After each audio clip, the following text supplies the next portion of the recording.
Assalamualaikum warahmatullahi wabarakatuh. Perkenalkan, nama saya Fitri Amali Andrini dari kelompok 2A 2019-2.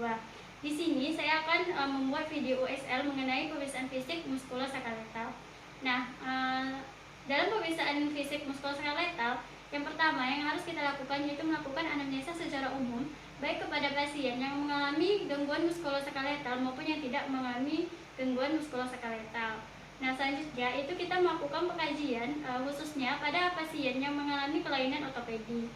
Dan juga kita harus melakukan pengkajian sesuai regional muskuloskeletal dan juga melakukan pengkajian berdasarkan rentang gerak berdasarkan KROM baik secara aktif maupun secara pasif.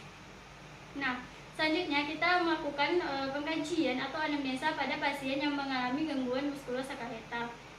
Biasanya pada pasien yang mengalami gangguan muskuloskeletal itu ada 3 keluhan. Yang pertama itu ada keluhan nyeri, di mana dalam pengkajian nyeri ini kita dapat menggunakan PQRST, di mana di sini kita dapat mengkaji di mana lokasi nyerinya, berapa lama nyeri itu datang, dan juga berapa durasinya dan kapan-kapan saja nyerinya datang. Nah, selanjutnya itu kita dapat keluhan yang selanjutnya itu ada kelainan bentuk, di mana kelainan bentuk ini bisa disebabkan oleh penyakit seperti penyakit tumor. Yang ketiga yaitu adanya disfungsi antara otot dan tulang, di mana kelainan ini bisa disebabkan karena kelainan bawaan ataupun karena suatu penyakit seperti penyakit tumor. Nah, selanjutnya kita akan melakukan yaitu pengkajian fisik pada pasien muskuloskeletal. Nah, yang pertama itu kita lihat itu cara berjalan dari si pasien. Di sini kita lihat waktu pertama si pasien datang waktu pemeriksaan, kita lihat itu keadaan umum si pasien. Dan juga kita lihat bagaimana cara berjalan si pasien, apakah cara berjalannya tegap, lurus, atau mengalami gangguan cara berjalan. Dan juga kita lihat apakah saat berjalan itu ada bahunya yang turun, lututnya yang naik, atau pelvisnya yang naik atau turun.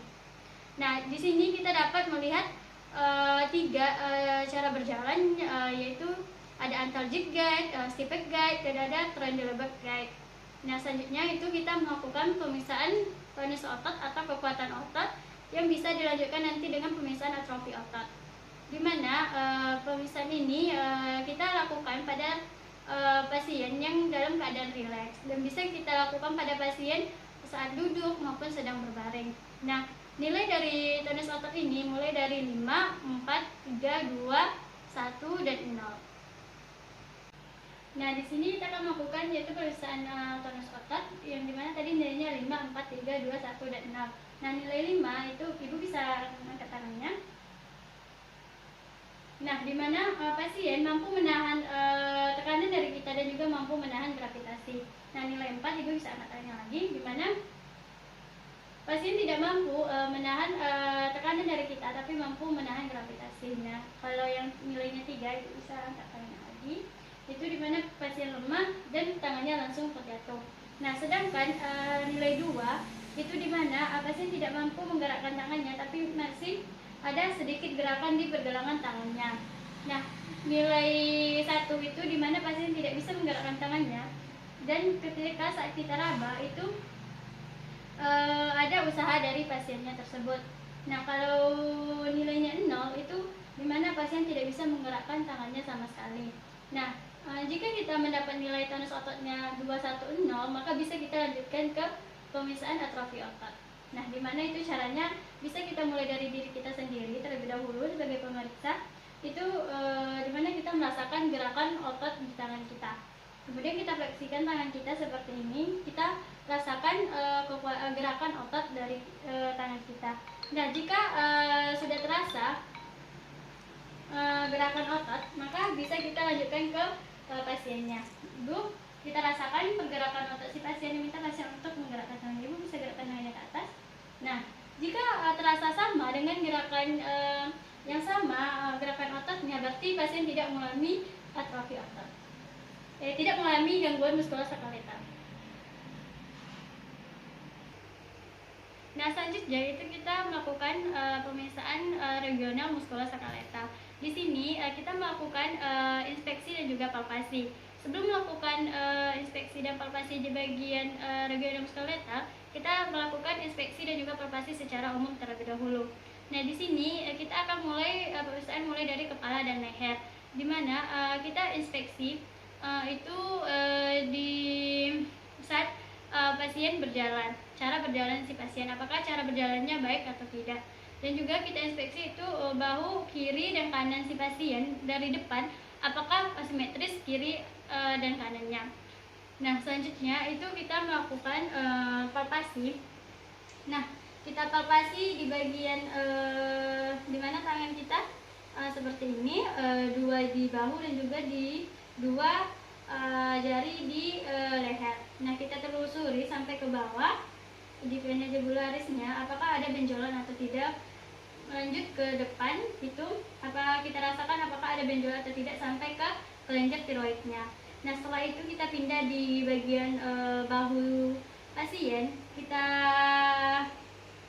raba apakah terdapat benjolan atau tidak. Kemudian pindah ke bahu kanan dan kiri, kita palpasi apakah terdapat benjolan atau tidak, dan juga minta pasiennya untuk menggerakkan tangannya ke atas dan ke bawah, ke belakang dan juga ke depan, apakah ada benjolan atau tidak. Nah, setelah itu kita minta pasiennya untuk menggerakkan lehernya, apakah nanti ada terdapat abduksi, adduksi maupun rotasi luar atau dalam. Nah, selanjutnya kita lanjut ke pemeriksaan siku pada pasien. Nah, dimana yang pertama itu kita inspeksi di bagian sikunya apakah terdapat benjolan atau tidak, dan juga kita dapat palpasi itu di bagian sikunya, dan juga bisa kita gerakkan apakah terdapat benjolan atau tidak, dan juga minta pasien untuk menggerakkan tangannya. Ibu bisa gerakkan tangannya ke atas. Nah, bisa digerakkan ke belakang.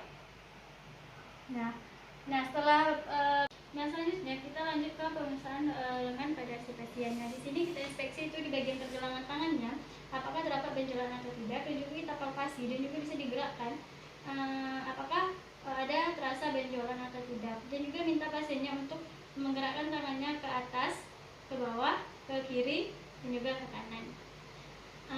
Setelah itu kita melakukan itu pemeriksaan di bagian punggung pasien. Nah, di pemeriksaan punggung ini kita lihat dulu apakah ada kelainan seperti kifosis, lordosis maupun gibus. Nah, kalau kifosis itu pasien cenderung ke depan, kalau lordosis itu pasien cenderung ke belakang, kalau sedangkan gibus itu pasien seperti kifosis tapi ada punduk di punggungnya. Nah, di sini kita selanjutnya itu melakukan palpasi di bagian punggung sampai abdomen. Nah, di sini kita palpasi itu di bagian cervicalnya sampai ke lumbal, apakah ada teraba benjolan atau tidak. Nah, selanjutnya itu dipindah ke bagian depan, di mana kita palpasi apakah ada benjolan atau kelainan pada tulang iganya, dan di bagian abdomen ibu bisa tarik nafas. Oke, nah tujuannya untuk merasakan kekuatan otot dari abdomennya.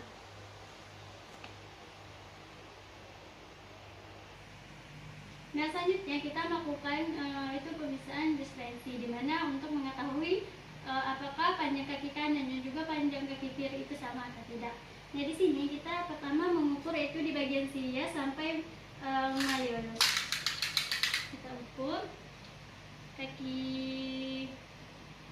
kanan dan juga kita bandingkan dengan kaki kiri. Nah, selanjutnya itu kita mengukur itu di bagian pusar dan sampai ke malleolus, apakah sama panjang antara kiri dan kanan. Nah, selanjutnya itu ada pemeriksaan khusus pada muskuloskeletal. Yang pertama itu ada pemeriksaan Palens, di mana pemeriksaan ini bertujuan untuk mengetahui apakah pasien mengalami sindrom seperti sindrom kernal karpal. Nah, di mana cara pemeriksaannya itu kita suruh pasien untuk meluruskan tangan seperti ini dan suruh melipat tangan, kemudian suruh pasien untuk melakukan tarikan, dan di bagian pergelangan tangan itu ditekuk seperti ini. Nah, minta pasien untuk menahan selama 60 detik. Nah, apabila selama 60 detik atau sebelum 60 detik atau sesudah 60 detik pasien merasakan nyeri di bagian pergelangan tangannya, maka itu dicurigai bahwa pasien mengalami sindrom turna tapak. Nah, selanjutnya itu adalah pemeriksaan Tinels, di mana kita melakukan melakukan perkusi di bagian persendian.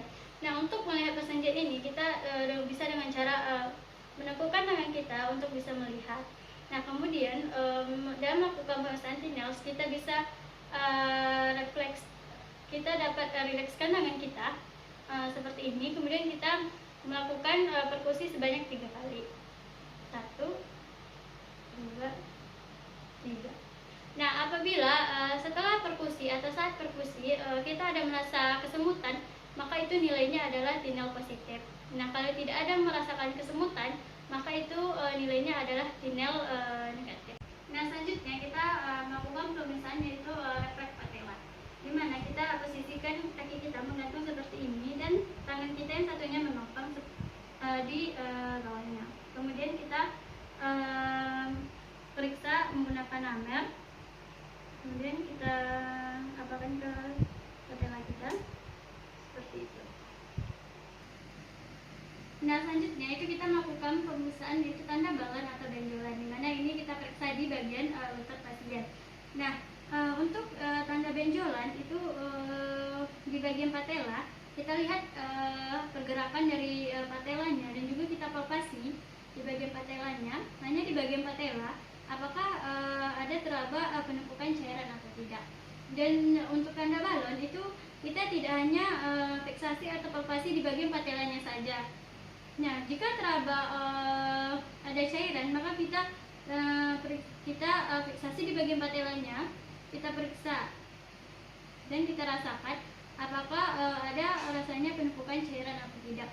Nah, indikasi dari pemeriksaan ini ialah untuk mengetahui apakah ada penumpukan cairan pada patella pasien. Misalnya pada pasien yang kelebihan volume cairan atau kelainan bentuk, maupun pada pasien yang mengalami penyakit lainnya. Baik, demikian video dari saya.